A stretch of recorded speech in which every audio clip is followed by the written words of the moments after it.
These days we have too much going on, too many noises, too much distraction,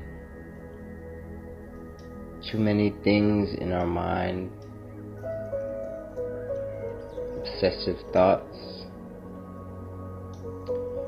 and the loneliest place to be in life is not to be alone, but to be scared to be alone. Some people will do anything possible to avoid being by themselves.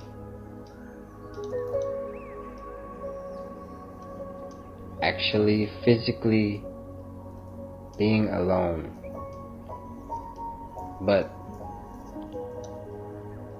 also just mentally, because even when we are alone, we tend to want to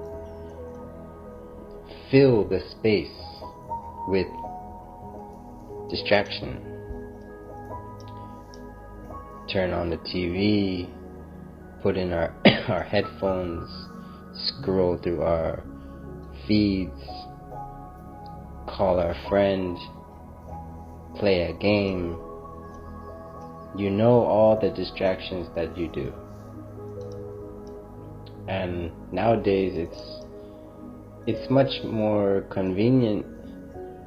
We really don't have to just be, because we can just always listen to something, watch something, and do something. And we have created a habit of running from ourselves for years.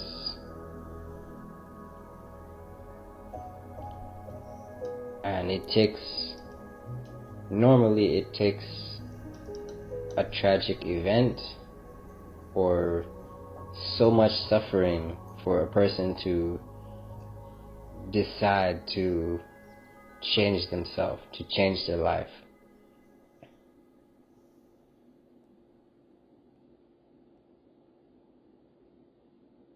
Because when everything is going good,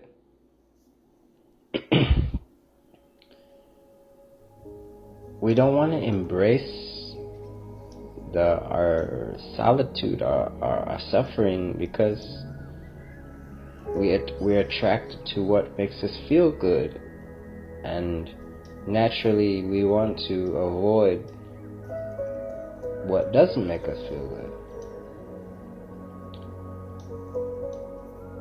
But the balance, the spiritual power, comes from acknowledging both of these, the light and the dark, the good and the bad, and that the reality that one does not exist without the other.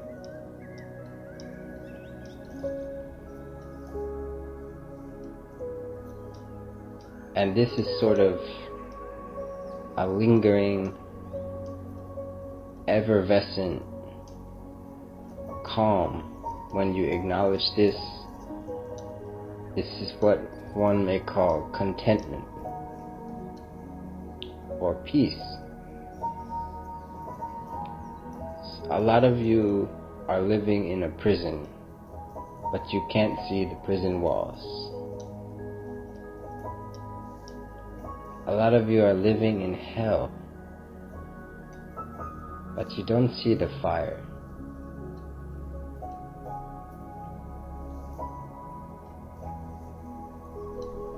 Some of us don't know any different. And humans are very adaptive. This is one of our strengths. We adapt easily, actually,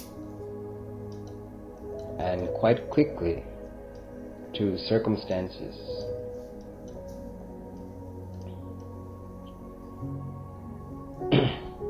part of freedom lies in not really caring what happens, not clinging to the things we get, the triumphs. It's all just happening. But our happiness doesn't depend on what happens to us, because we are already happy now. And in this way, life is a beautiful theater. The things we do, the things we see, the experiences we have, we are artists. We can be beautiful artists that paint pictures with our life experiences. With the people we meet, we can truly touch them, because the quality of our presence is that powerful. People will feel your presence. They'll feel your energy. We sense things deeply, but most people are completely out of touch with their senses. But even the most disconnected from their senses senses things deeply. We get a vibe. We don't quite know why. We can't quite pinpoint it. But you know when you meet someone that this person gave you an energy. Energy is not some made up thing, some spiritual nonsense. Energy is energy. We can't see it. We can't quantify it, but it's real.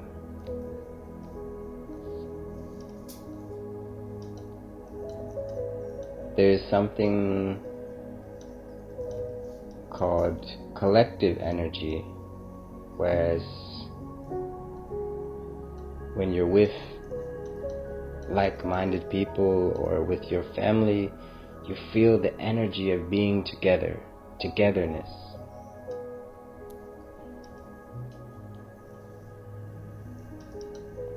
And this is the power of connection, as I talked about last episode. But the deepest way to connect is with yourself, with your direct environment. So, wherever it is that you live, you can make your house, your room, your condo, your apartment into your sanctuary.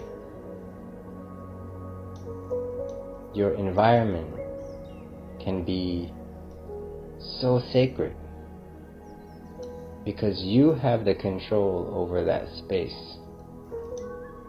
And that is special.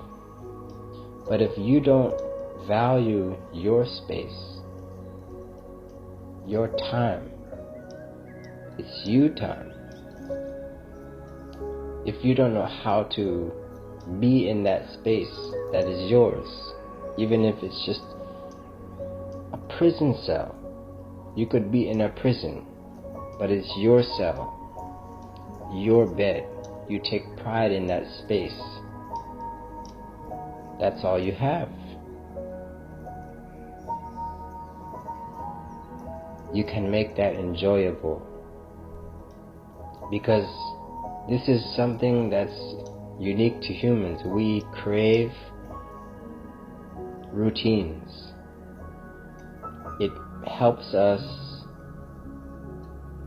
balance our instinctual, animalistic side with our intellect. Because we're not roaming the earth like tigers. We crave some safety and stability, and we know how to obtain that through repetition, routines. So you'll notice wherever you go, you humans create some kind of routine.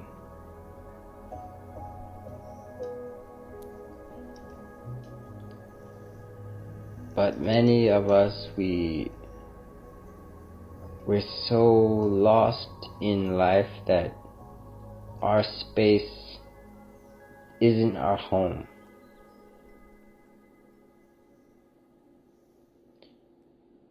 And at the same time, those of us who have the self-love to create a space, an environment, and your home is like a place you really cherish. And when you get home, you're so happy to be here. My bed is so comfortable. You cook for yourself, you make yourself food, you take care of yourself. You can take care of yourself. Those of you who are at that place. This is also tricky because you can become attached to that and protective. But that peace that you've created is impermanent.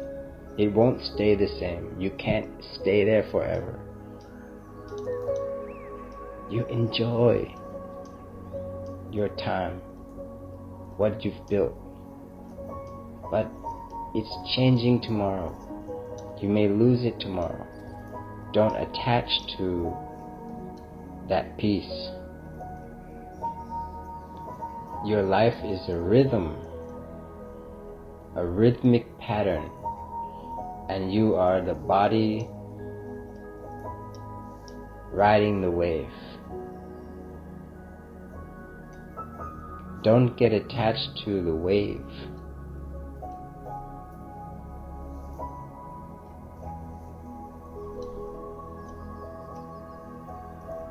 Try not to fill all of the space with something.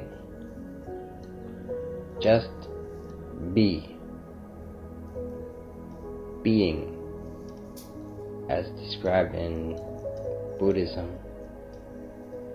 Being. Be where you are and try to develop the habit of being meditative in whatever you do. So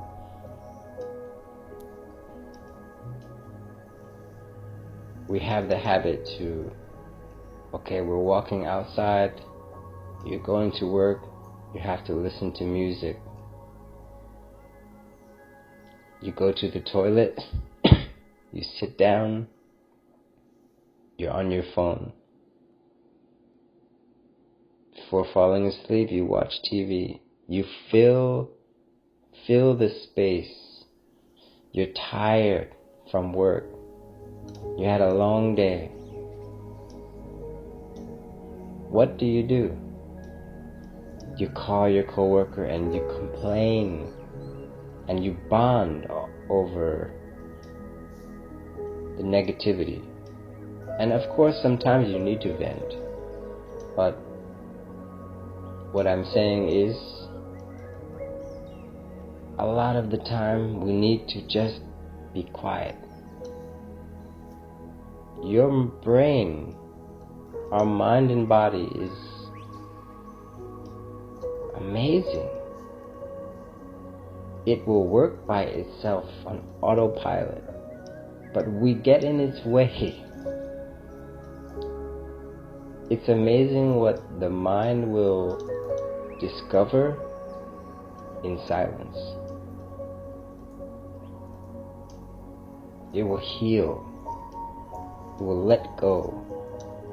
It will learn. It will declutter. It will debug itself. If you let it. Get out of your own way.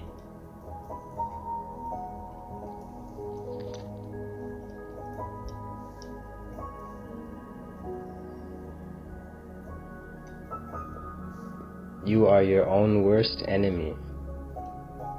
And included in this is who you let get close to you. And the way that you interact with others is a reflection of your own inner state.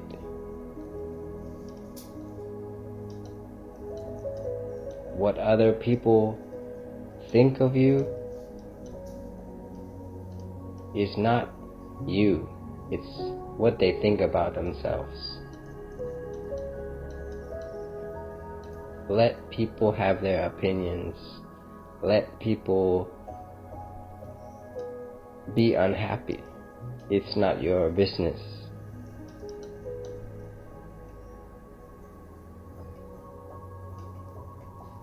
You can move mountains by being mindful. It's not something that will make sense theoretically, but will make sense when you experience it. Because the difference between those who are mindful, those who are aware, and those who are not is so drastic. It's almost as if the mindful person can read the other's mind. You would know exactly what to say to make them smile. You know exactly what to say to make them feel appreciated. You know exactly what to say, exactly what to do to make them happy. And you would know exactly what to say to make their life miserable. Because you see them, the person, clearly, because you are still, you are mindful. Whereas the person whose mind is racing 1,000,000 miles a minute, full of clutter, distortion, delusion,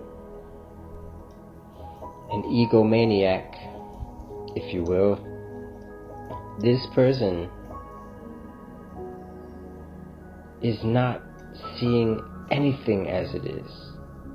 They're not perceiving, they're not in touch with themselves whatsoever. So how could they possibly be connected to you? How could they possibly understand you? How could they possibly be a friend to you in a way that is deep and sustainable? In fact, they need you to be mindful, to be present. And there's a huge concern with the kind of person who is a natural empath, a compassionate person, a nurturing soul, often will take on too much of other people's problems and pain and become overwhelmed or get hurt. Because, what do they say? Don't take my kindness for weakness. But people take kindness for weakness. And when it happens to the kind person, it becomes too overwhelming to just continue to be nice to someone who was a monster to you. who returned your love with hate, we are not all Buddhas. We can't all just smile and continue to spread love in the face of hatred and negativity. Maybe we want to, or we try to, but after a while it can be consuming. The negativity is just too much to handle.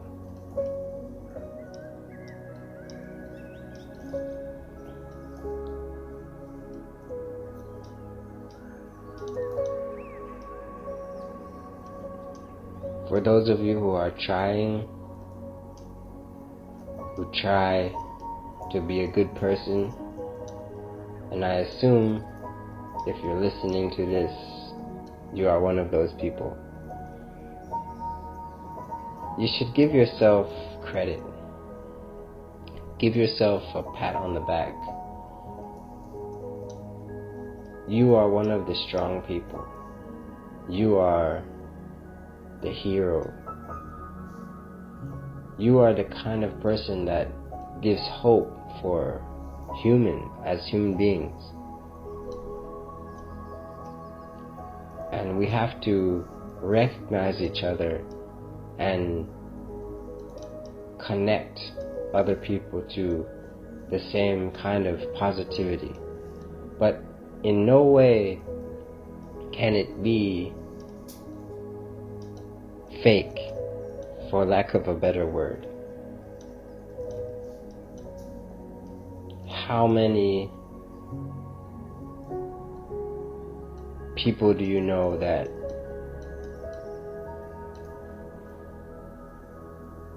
chant something in another language or do as the Indian guru has told them to do at a retreat, but don't really connect it to their own inner being? What I'm trying to say is your spiritual practice has to be 100% authentic to you, because that's how you connect, that's how you relate to people. You don't need to save people in other places. You need to save yourself and then help people in your life. And there's so many ways to be a positive influence on other people, and it's really difficult sometimes because we have to create healthy boundaries and be mindful and skillful with our words and our actions. And a really difficult thing to learn and master is when to speak and when to be quiet.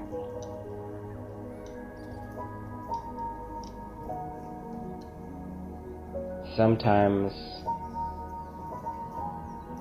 just a word is enough to make your point. Sometimes saying nothing is way more powerful than what you could say. Sometimes people, even if you could say the perfect thing in that context, a person will only understand on their level. So you're wasting words on people who will never understand you, and you'll be frustrated. So the wisdom to know who can receive your words, your truth, your wisdom, and who is ready is extremely important to understand.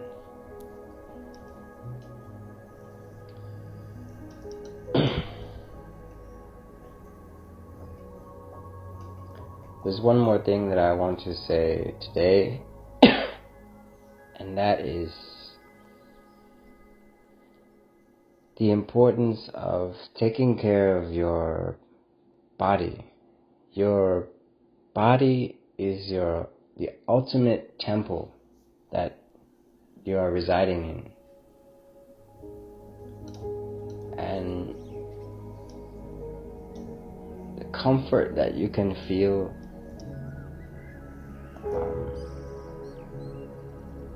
as a being inside of this vessel, your body, is profound, and the pride you can take in taking care of it will affect your mental well-being as well.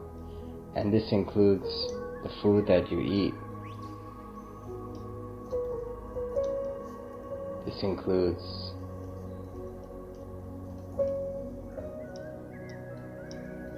exercise, being present,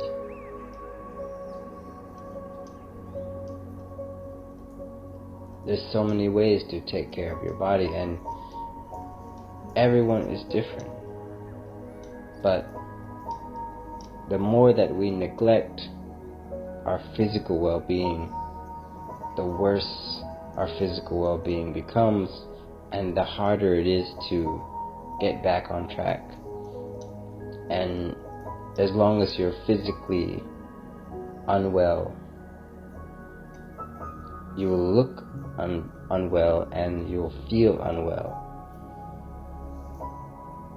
So, at the very least, you should take care of your body.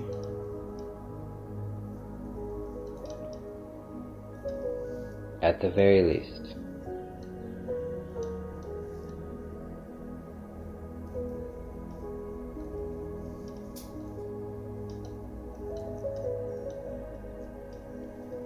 So, I think I will stop this episode here, and hoping that you are practicing and you're feeling hopeful about your life and yourself. And another thing is, everyone is uniquely special. Everyone is different, and your body, your destiny is yours and yours only. And stop comparing yourself or feeling like you wish you were someone else, or you had something that someone else had, or you can't be great because of whatever it is. Stop that negative loop. You are supposed to be you, and that's who you are. So accept that and appreciate that, and work with what you have. Work within who you are. Stop lying to yourself about this, and go reach your potential, reach your goals. Alright. Peace to you. See you in the next episode.